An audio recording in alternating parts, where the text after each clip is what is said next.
పేదల సొంతంటి కలను సాకారం చేసేందుకు రేవంత్ సర్కార్ ఇందిరమ్మ ఇండ్ల పథకాన్ని ప్రారంభించిన సంగతి బిర్యానే. ఇప్పటే రాష్ట్రవ్యాప్తంగా తొలి విడతలో లబ్ధిదారుల ఎంపిక ప్రక్రియ పూర్తికాగా ప్రస్తుతం ఇండ్లు నిర్మాణ దశలో ఉన్నాయి.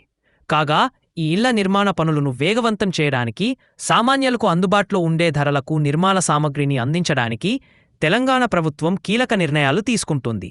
ఇందులో భాగంగా సిమెంటు, స్టీల్, ఇటుక వంటి నిర్మాణ సామగ్రి ధరలను మండల స్థాయిలో నిర్ణయించడానికి ధరల నిర్ణయ కమిటీలు సమావేశం కావాలని ఉప ముఖ్యమంత్రి బట్టి విక్రమార్క అధికారులను ఆదేశించారు.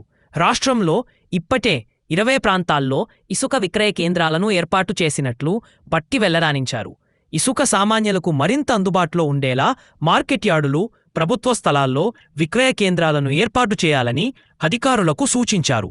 దీనివల్ల ఇసుక కొరతను నివారించడమే కాకుండా అక్రమ ఇసుక రవాణాను కూడా నియంత్రిస్తుందని తెలిపారు.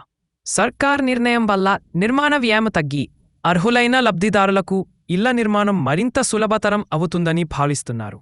అదే సమయంలో ఎల్ఆర్ఎస్ దరఖాస్తుల పరిష్కారాన్ని వేగవంతం చేయడం ద్వారా అక్రమ లేఅవుట్ల సమస్యకు శాశ్వత పరిష్కారం చూపాలని కివర్నిసి యోచిస్తుంది.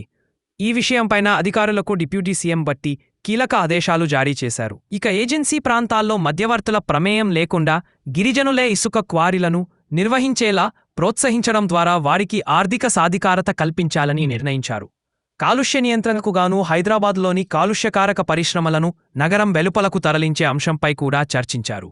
గనుల శాఖలో వన్ టైం సెటిల్మెంట్ విధానాన్ని అమలు చేయడం ద్వారా పెండింగ్ సమస్యలను పరిష్కరించాలని లక్ష్యంగా పెట్టుకున్నారు. ఆర్థిక వనరుల సమీకరణపై ఉపసంఘం తీసుకున్న నిర్ణయాలపై ప్రభుత్వ ప్రధాన కార్యదర్శి సిఎస్ ఆధ్వర్యంలో ప్రతిరోజు సమీక్ష నిర్వహించాలని భట్టి విక్రమార్క ఆదేశించారు. ఈ నిరంతర సమీక్షల వల్ల ప్రభుత్వ పథకాలు, నిర్ణయాల అమలులో జాప్యం జరగకుండా చూడాలని ప్రభుత్వం భావిస్తుంది.